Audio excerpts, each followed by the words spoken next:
Hello, folks. Welcome back. This is Chris in Central Pennsylvania. And yes, it's after midnight. I just finished my latest live stream, the 6th of the day on Sunday. That's insane because of press conferences and refugee interviews and the news and the refugee cafe collage. So busy day on Sunday, no rest for me. So one of the things came up during the chat with the interview with Ernst and Sonia earlier was a lot of moaning about immunizations. Now, I don't understand. Obviously, these aren't people who are legitimately interested in being a refugee. They don't really want to come to America to escape unjust racial persecution. They just want to bellyache about it. First off, we're under no obligation to take anybody in this country. This is an incredibly generous gift. If you don't like it, it doesn't meet your standards. If you don't want to get jabs, then don't bother sending in a statement of interest. Don't come to America. Stay in South Africa. No one asked you to come. No one asked you not to come. The program is made available to you, but stop moaning and pissing and whining and crying about immunizations. If you don't like it, that's too bad. Our country has an obligation to protect our citizens, something that Barack Hussein Obama and Joe Biden failed to do. Although Obama did kick a lot of illegals out. I'll give him credit for that. But Obama just kicked a bunch of people out. Biden brought them all back in and brought their pathogens in with them, bringing people in this country illegally. We are not under any obligation to take your pathogens. That's not our responsibility. So if you don't want to get a vaccination, that's your prerogative. But I find it the height of hypocrisy to listen to South Africans whine about a free gift of free everything. Financial assistance, dental care, medical care to get you on your feet, people to greet you, pick you up, your flights, everything coordinated, not paying for green cards or immigration process, none of that. And then pissing and moaning about getting a flu vaccination and lying about the flu vaccination. I've gotten a flu vaccination almost my entire life, every year in the northern and sometimes also in the southern hemisphere, from the age of 18 until I finally stopped getting it a couple years ago. And there are no ill effects.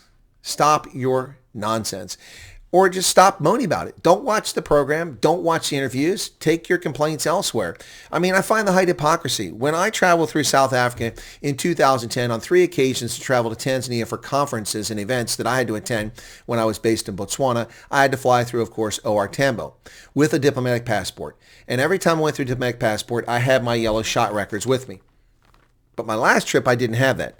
So I printed out my shot record, which I printed out previously on a piece of yellow paper. I didn't have these with me. The first trip I took these, but I didn't want to lose these 7 books, well, 6 at the time for World Health Organization.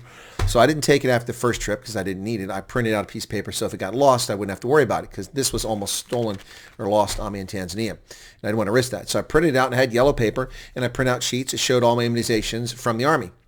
I went through immigration at OR Tambo, coming back from Tanzania, which is a yellow fever region.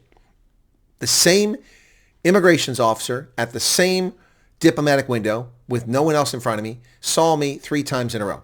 First time with these, good to go. Yellow fever, 6 years old, they're good for 10 years, or 4 years old, good for 10 years, you're good to go.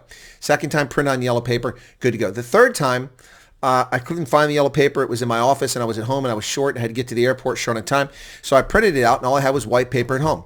So I printed out the same records with the same verification, the same stamps from the same doctors in the military. When I came back from Tanzania, I went through immigration to OR Tambo and presented the same clerk who had seen me twice on 2 previous trips in the past 6 weeks. This is the third time in 6 weeks he saw me. I presented him the white piece of paper. No. What do you mean no? Well, you don't have yellow fever. Yeah, I do. It's right there. No, but this isn't acceptable. I said, what do you mean it's not acceptable? You accepted last month. Or 2 weeks ago, he said, no, it's not on yellow paper. I said, there's no requirement to be printed on yellow paper. That's just what the World Health Organization came up with as a standard for their booklets is yellow.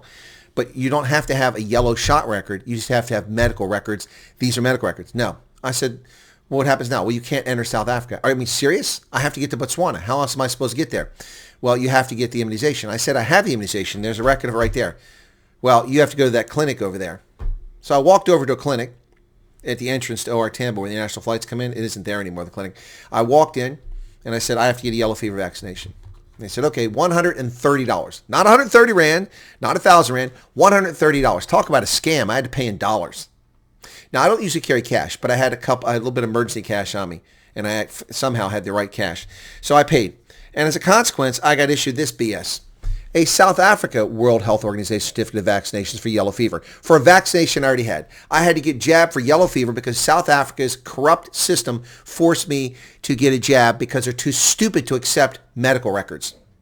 And to hear people whine about the gift of getting out of South Africa to come to America, and you don't want a flu vaccine, then stay there. Either you want out or you don't want out. It's as simple as that, folks. And if you don't want to comply with the standards the United States government makes, which are very generous terms, then go elsewhere. Go to Australia. Go to New Zealand. Go to Tashkent, to Tajikistan. Enjoy yourself. Or stay in South Africa and enjoy yourself.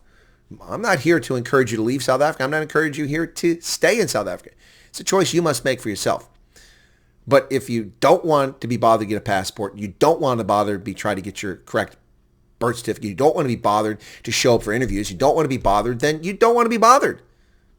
Don't talk to us. Don't write a statement of interest. Stay in South Africa and moan and complain about how wonderful life is in South Africa. That's on you, not on us. But if you're coming here, you're going to get jabbed if you don't have vaccinations. It's as simple as that. And if that's a deal breaker for you, if you prefer to die from a pathogen in South Africa because you're too stubborn to get the influenza vaccination, that's your business, not mine. But please stop coming into the chat and whining about vaccinations. And it wasn't one person. So if one person goes, oh, you're attacking me. No, several people have done this. You aren't serious about your life being in jeopardy. You aren't serious about becoming a refugee. You aren't serious about leaving South Africa. People are desperate. They'll do anything legal to get out. Obviously, you're not one of them. Best of luck. Cheers.